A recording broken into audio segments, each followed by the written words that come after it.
अब आप देखिए आसाम में कानून बना दिए वहां पर बीजेपी वाले।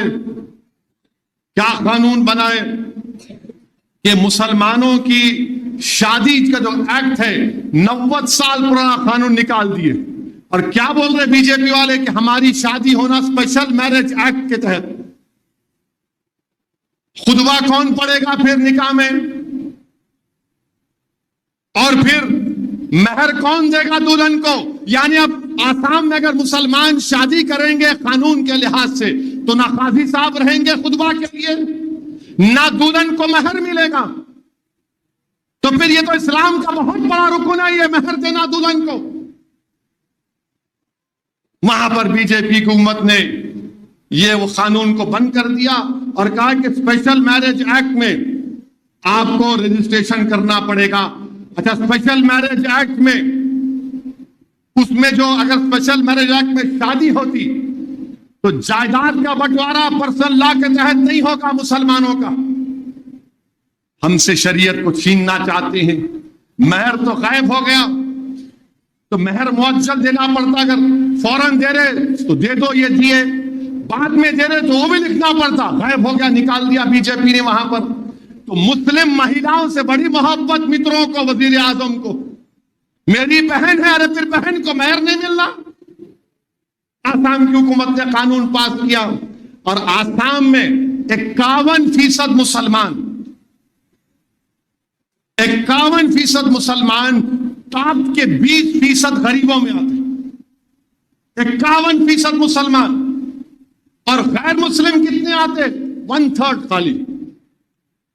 और गरीबी की वजह से शादी होती। और फिर गवर्नमेंट का डेटा ये बोलता है कि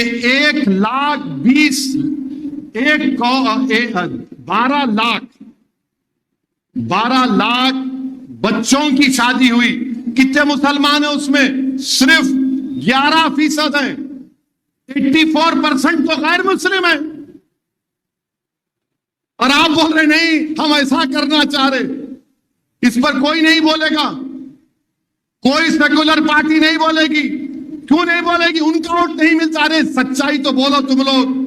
और फिर आसाम में, पूरे मुल्क में अगर किसी के मां के पेट में बेटी है तो अंग्रेजी का लफ्ज है फीटसाइड और इन्फेंटिसाइड की वजह से 1000 बच्चे पैदा होते तो 923 बच्चियां पैदा होती हैं।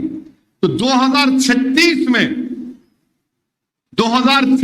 में सबसे ज्यादा मर्द रहेंगे, औरतें नहीं रहेंगे आसाम में।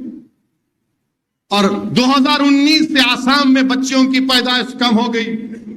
तो अच्छा, और एक चीज, भारत के कानून के लिहाज से अगर कोई चाइल्ड मैरिज होती है तो शादी वॉइड नहीं होती। अंग्रेजी का वर्ड है वॉइड, यानी शादी नहीं, वॉइडेबल है। यानी वो बच्ची अगर बड़े होके बोले नहीं मैं शादी में नहीं, शादी हो रही थी वो, अभी वहां के बोल रहे मैं ऐसा कर दूंगा। अरे महर का क्या होगा, शादी का क्या होगा? मगर नहीं, पूरा हम ट्राइबल को नहीं लाएंगे इसमें। हिंदू मैरिज एक्ट का एक्सेप्शन दे देंगे, हिंदू एडॉप्शन एक्ट का एक्सेप्शन दे देंगे। किस पे लागू होगा? खाली मुसलमानों पर। माने हिंदू मैरिज एक्ट में पूरे एक्सेप्शन, क्योंकि कस्टम के नाम पर एक्सेप्शन, एडॉप्शन में कस्टम के नाम पर एक्सेप्शन। हमारा शरीयत से हमको छीनने की कोशिशें की जा रही। बहरहाल मेरे अजीज दोस्तों और बुजुर्गों, मुझे यकीन है कि इंशाअल्लाह ताला हम इस दीन पर फख्र से चलते और फख्र से चलेंगे इंशाअल्लाह ताला। ये दीन हमारा है। कोई बहुत कर लिए, रशिया कम्युनिज्म था, मदरसे बंद कर दिए तो तहखानों में बच्चों